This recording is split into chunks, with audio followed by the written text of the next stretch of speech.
there, Megan Jansen with Employee Wellness Solutions Network. I'm very excited to have Lori Casselman on today's discussion. Lori, you're an executive advisor to League and Move the Dial, among other digital health technology companies, and really excited to get your thoughts and insights on wellness in this industry. You've been in the industry a long time as well, so I'm sure you've got lots to share. Share with me a little bit about fostering a culture of health in workplaces. It's such a common thing workplaces want, and it's not always easy to get. Yeah, absolutely. So first of all, Megan, I'm thrilled to be with you. So thank you for including me in this initiative. It's great to participate.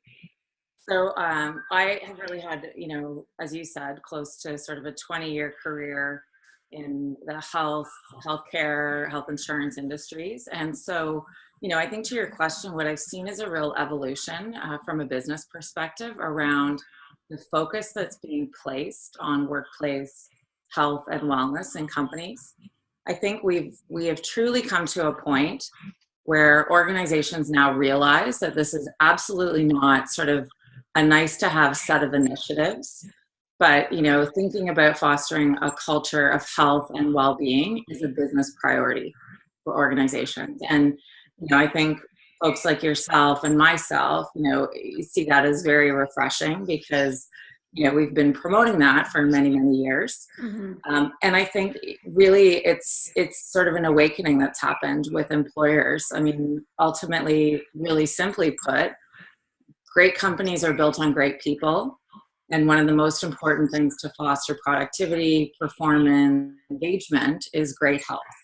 And so I think it just makes complete sense that we've now come to this point where this has become a business priority and just an integral part of organizations. And to your point, I don't think it's only for large companies. I mean, that's one of the questions we get as corporate wellness specialists in this field is, well, what about us small folks? We have a smaller organization, less lives, but wellness is still an important piece of their culture. Yeah, absolutely. And I mean, I think you can in fact argue that in small organizations, it may be even more important because if you have one individual who's, perhaps struggling with a health challenge or has to go off work, that can impact the productivity of the whole organization in a small business very quickly. Absolutely. In terms of trends you're seeing in this industry, share with me what you are seeing in terms of acceptance, maybe some of the pieces around leadership support, the promotion piece of health and wellness within a workplace. What are you seeing in terms of trending these days?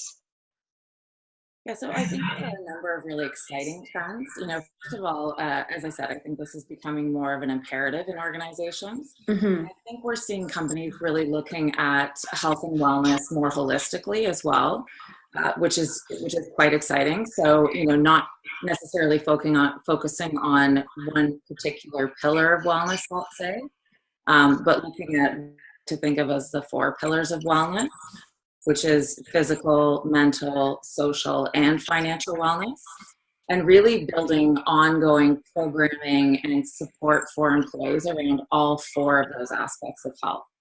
So that would be the first. The second, I think that we're seeing really more focus being put on is mental health. Oh, yeah. Right? And everywhere.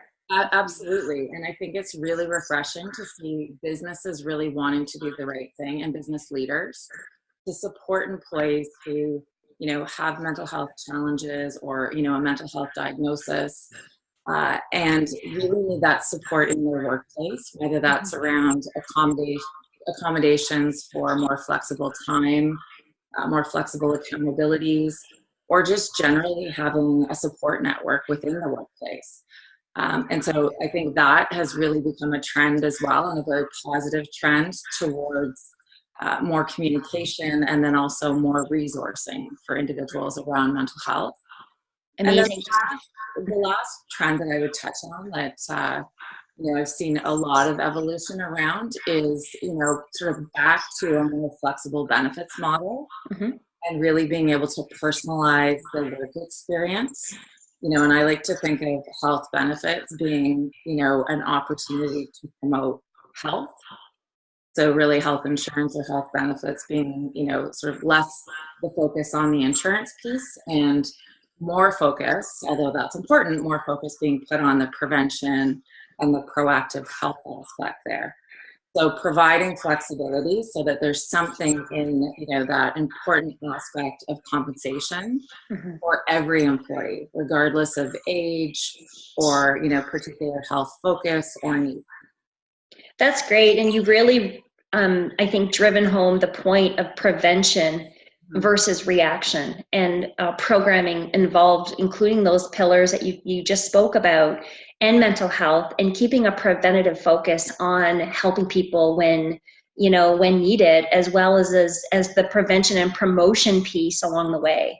So bookending the programming around that is really getting everybody, which is a great, successful, inclusive program, whatever that may mean. So thank you so much. Is there any last thoughts and insights you'd like to share before we tie this up? Yeah, so maybe I'll just share my personal philosophy around why this is so important quickly. Sure. Really, ultimately, I think workplaces have an opportunity to be a vehicle for positive health, or in some situations, unfortunately, a vehicle that contributes to poor health. And so I think it's really incumbent upon leaders and managers to ensure that they're creating environments that are promoting the health of the individuals that are working in them, and taking advantage of that opportunity. Absolutely, because it's only going to help them in the long run with the people, right? Thank you so much, Lori. It's been a really great pleasure to talk to you and your professional approach and ideas and insights when it comes to employee wellness, and helping us elevate the profile of employee and corporate wellness in Canada and beyond. Thanks so much again. Yeah, absolutely a pleasure. Good luck, Megan. Thank you. Thanks, Lori.